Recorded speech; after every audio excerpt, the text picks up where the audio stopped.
Assalamualaikum warahmatullahi wabarakatuh.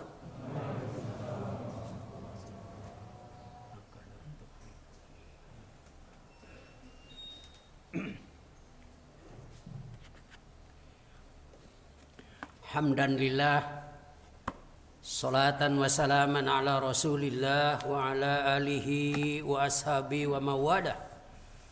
Asyhadu an la ilaha illallah wahdahu la syarika lah wa asyhadu anna Muhammadan abduhu wa rasuluhu la nabiyya ba'dah.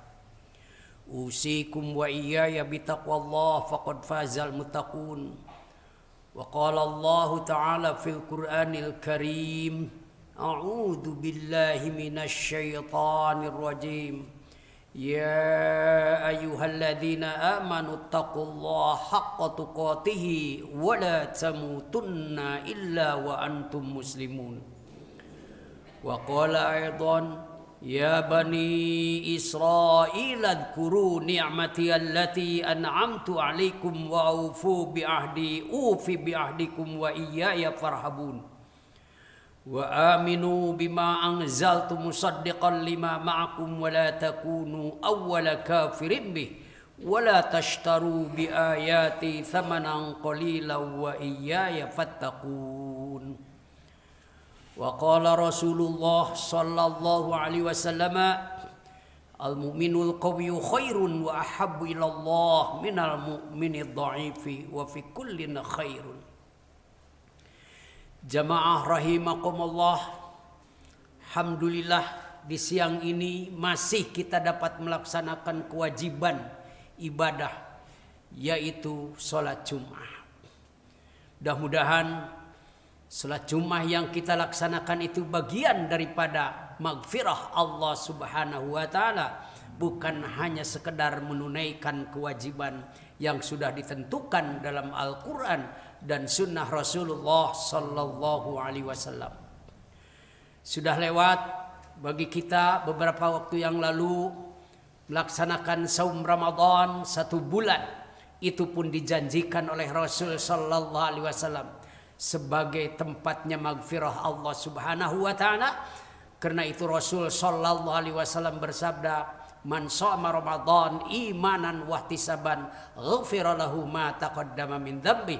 Barang siapa saum Ramadan iman dan karena Allah diampuni dosanya yang sudah lalu. Dan tentu saja dari kita banyak membaca Al-Quran pada hari-hari atau malam-malam di bulan Ramadan itu, yang akan ditemukan berbagai hukum, berbagai ketentuan Allah. Mulai dari hukum-hukum itu, hukum-hukum ini berkaitan dengan ibadah sangat jelas sekali, dengan muamalah juga sangat jelas, apalagi urusan-urusan akidah yang sudah kita baca di sana. Tapi ada yang penting juga kita perhatikan, sejarah masa silam, baik di zaman Rasulullah sallallahu alaihi wasallam atau di zaman sebelumnya, sejak Nabi Adam alaihissalam sampai keturunannya sini, bahkan ala seketurunan yaitu Nabi Ibrahim alaihissalam, yang keturunannya ke sini adalah Nabi Yakub alaihissalam yang diberi gelar Israel.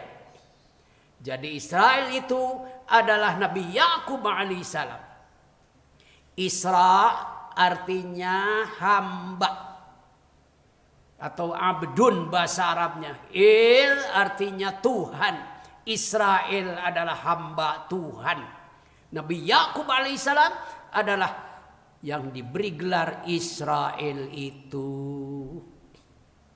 Sekarang sedang ramai Israel, walaupun saya sebenarnya sangat berat sekali menyebut Israel, karena Israel adalah gelar Nabi Yakub alaihissalam. Karena itu yang tepat pakai bani, ya bani Israel, wahai bani Israel, anak-anak cucu Israel, anak-anak cucu Nabi Yakub alaihissalam. Di dalam Al-Quran sebagaimana ditemukan oleh bapak-bapak, bahwa paling tidak 44 kata berbunyi ya bani Israel, ya bani Israel. Begitulah dalam Al-Quran. Tinggal dibaca lagi. Tapi di samping ada Israel, ada juga Yahudi, misalnya Yahudi, Yahud, Dalam Al-Quran paling tidak ada 11 kosakata itu yang namanya Yahudi itu di sana, tinggal dibaca sana. Yang paling penting bagaimana sifat-sifat mereka anak cucu Israel itu dari dulu sejak zaman Rasul Shallallahu Alaihi Wasallam sampai sekarang ini. Kita tahu misalnya di zaman Rasul juga sangat memusuhi kepada Rasulullah, begitu. Tapi Rasul biasa-biasa saja memang, malah sifat toleransinya pada mereka biarkan saja, malah dagang di pasar juga dibiarkan gitu. Yang namanya Yahudi itu, yang disebut Bani Israel itu ke sini, yang sangat jahat sekali. Di dalam Al-Quran tuh disebutkan mereka itu orang-orang jahat, ya, orang-orang jahat luar biasa terhadap yang berbeda keyakinan, tentu saja. Termasuk juga masalah ekonomi, apalagi politik kalau di zaman sekarang ini.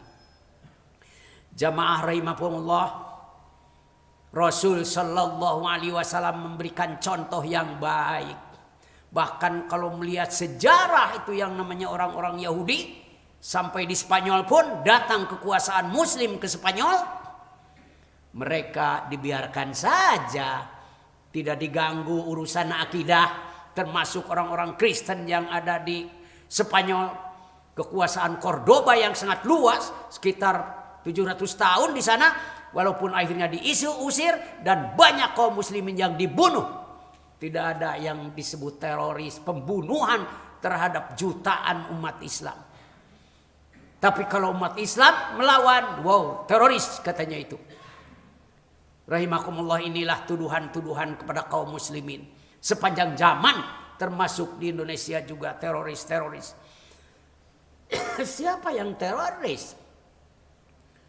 Indonesia merdeka juga oleh para ulama. Kok sekarang ulama malah dikebiri? Para ulama itu malah disiksa, kalau perlu hukum mati. Yang tidak jelas. Karena memang pengaruh-pengaruh PKI di negeri ini, di NKRI yang kita cintai, sudah mulai melebar kemana-mana.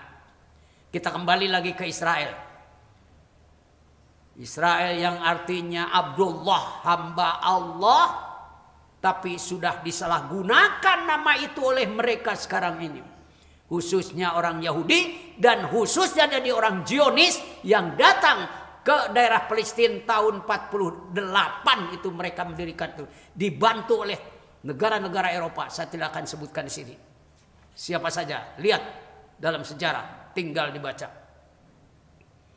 Umat Islam yang sudah tenang dengan agama-agama lain juga tidak apa-apa. Di situ ada orang Yahudi yang tinggal di Palestina itu. Orang Kristen juga jelas banyak yang tinggal di sana. Mereka merasa senang, tidak ada apa-apa. Sudah bersahabat dengan umat Islam itu.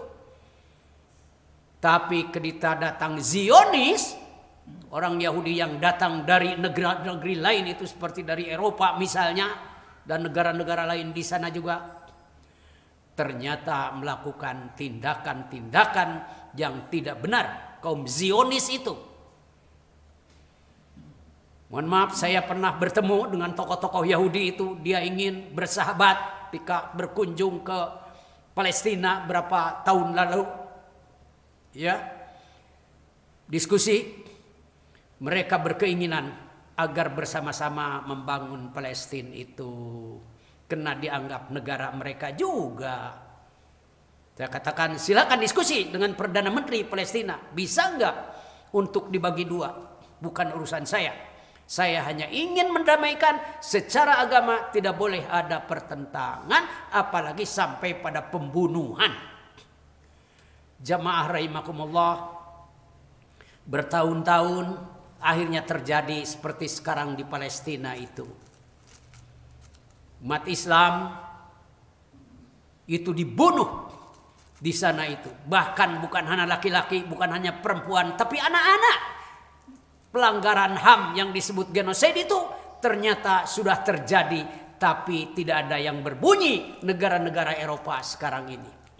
Diam, kalau umat Islam yang dibunuh, walaupun ratusan ribu, kalau perlu jutaan juga, biar saja mereka itu tidak ngomong apa-apa.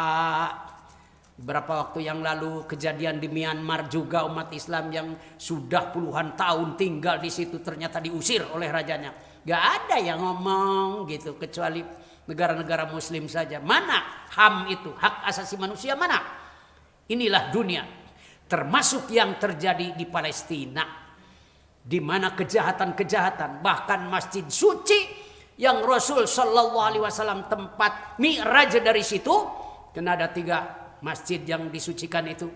Yang pertama adalah Masjidil Haram, tempatnya Ka'bah. Yang kedua Masjid Madinah, dan yang ketiga adalah Masjidil Aqsa. Bahkan Rasul Shallallahu Alaihi Wasallam pertama kali sholat itu menghadapi Masjidil Aqsa di Madinah itu. Tapi beliau memohon pada Allah supaya menghadap ke Ka'bah yang ada di Masjidil Haram di Mekah. Sehingga akhirnya diizinkan oleh Allah, dan ada perintah Allah dalam Al-Quran, fawalli wajhaka syatrul Masjidil Haram, hadapkanlah wajahmu sekarang ini ke arah Masjidil Haram. Begitu ketika beliau melaksanakan sholat di masjid di Madinah itu, bukan masjid yang sekarang, tapi karena belum dibuat itu, ya, masjid yang disebut sekarang Qiblatain, di sana itu 2 kiblat. Karena Rasulullah menghadap ke Masjidil Aqsa, kemudian balik menghadap ke Masjidil Haram. Jamaah rahimakumullah. Oleh karena itu, kejahatan dari yang disebut sekarang ngaku Israel, anak cucu dari Nabi Yakub, ya. Nabi Yakub itu cucu dari Nabi Ibrahim. Islam yang dibawa oleh Nabi Ibrahim alaihissalam itu diajarkan kepada para putranya. Putranya itu adalah Nabi Ishak, dari Nabi Ishak ke Nabi Yakub, dan putranya yang lain dari Nabi Ibrahim alaihissalam adalah Ismail yang melahirkan Muhammad sallallahu alaihi wasallam, penerus al-Islam yang sudah diajarkan oleh Nabi Ibrahim dan seterusnya itu. Tapi Islam, suatu agama yang diajarkan oleh Nabi Ibrahim itu, kok jadi berubah? Kesini jadi Yahudi, yang kesini jadi Nasrani. Kenapa terjadi itu? Memang Nabi Isa alaihissalam juga keturunan dari Bani Israel gitu, cucu dari Nabi Yakub alaihissalam. Tapi orang Yahudi tidak menyenangi terhadap datangnya Nabi Isa alaihissalam, karena itu diusahakan untuk dibunuh Nabi Isa itu, walaupun sebagaimana dijelaskan dalam Al-Quran, wa ma qataluhu wa ma salabuhu walain syubbiha lahum, mereka tidak membunuh Isa bin Maryam, tidak menyalibnya, tetapi yang diserupakan dengan Isa alaihissalam dibunuh, disalib, tempatnya masih ada sampai sekarang di Palestina. Katanya ini bekas penyaliban daripada Nabi Isa, dan dipasang di situ gambar Nabi Isanya itu, patung maksud saya, ya, disalib. Jamaah rahimakumullah, kalau kita membaca Al-Quran banyak sekali, bukan hanya masalah akidah, bukan hanya masalah ibadah, bukan hanya masalah hukum, tetapi masalah sejarah pun sejak zaman Nabi Adam alaihissalam sampai zaman Muhammad sallallahu alaihi wasallam pun masalah sejarah itu dicatat dalam Al-Quran itu, wahyu dari Allah Subhanahu wa taala. Rasul sallallahu alaihi wasallam itu tidak pernah belajar sejarah, tidak bisa baca, tidak bisa nulis, tapi hafalannya sangat tinggi sekali. Wahyu Allah Subhanahu wa taala dihafalkan, kemudian ditulis oleh para sahabat, dan akhirnya sampailah pada kita yang disebut kitab suci itu, dan ini adalah wahyu dari Allah Subhanahu wa taala. Jamaah rahimakumullah, Israel yang sekarang menamakan dirinya Israel, padahal Bani Israel kejahatannya luar biasa sekali. Siapa tahu ke Indonesia juga yang namanya Yahudi sudah mulai masuk. Naudzubillahi min dzalik. Barakallahu li wa lakum.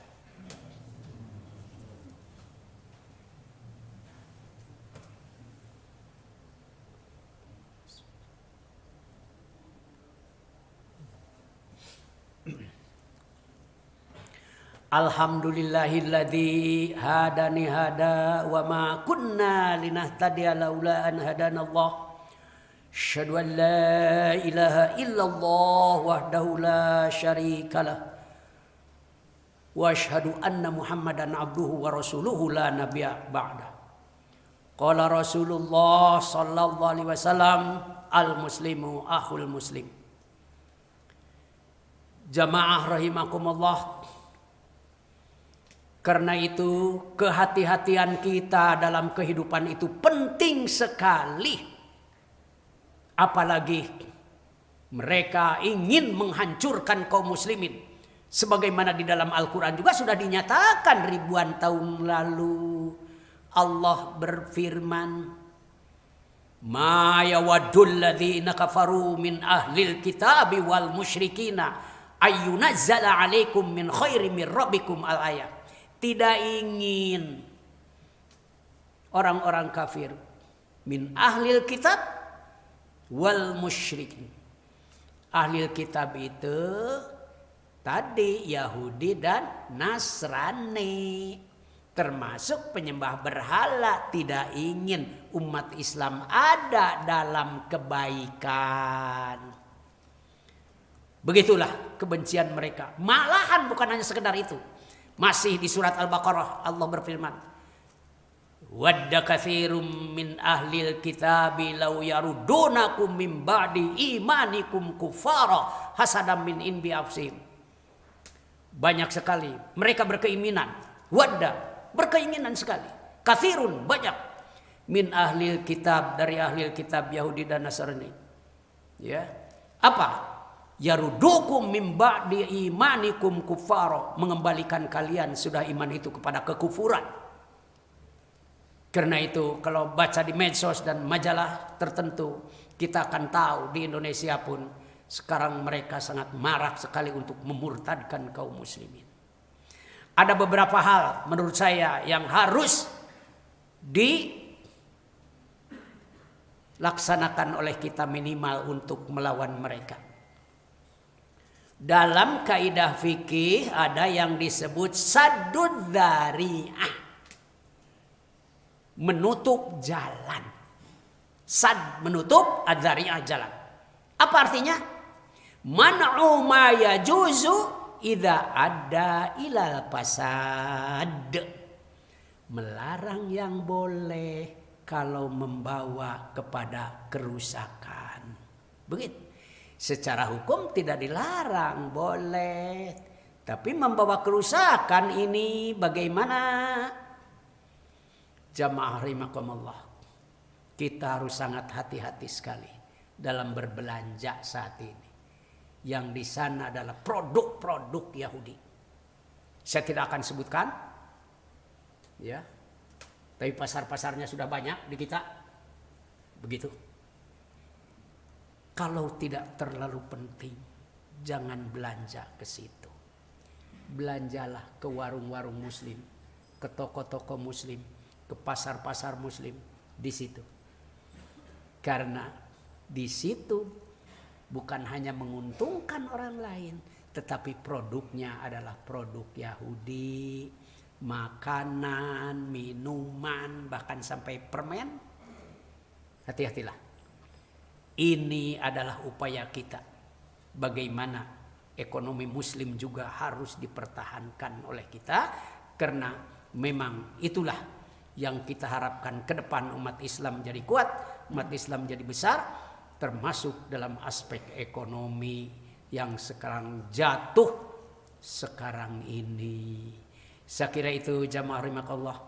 Mudah-mudahan Allah subhanahu wa ta'ala mengampuni segala dosa kita semuanya, yang besar yang kecil, sengaja tidak disengaja, tampak atau tidak tampak, terasa ataupun tidak terasa. Mudah-mudahan Allah Subhanahu wa taala mengampuni keluarga kita, orang tua kita yang ada ataupun telah tiada, ditempatkan oleh Allah dalam maghfirahnya dan ditidurkan di alam barzakhnya. Terakhir saya mengucapkan taqabbalallah minna wa minkum. Mudah-mudahan amal ibadah kita kemarin diterima oleh Allah Subhanahu wa taala. Rabbana la tuzigh qulubana ba'da idh hadaitana wa hab lana min ladunka rahmah innaka antal wahhab. Rabbana innaka jami'un nasi liyaumin la raiba fih innallaha la yukhliful mi'ad. Wassalamualaikum warahmatullahi wabarakatuh. Allahu Akbar.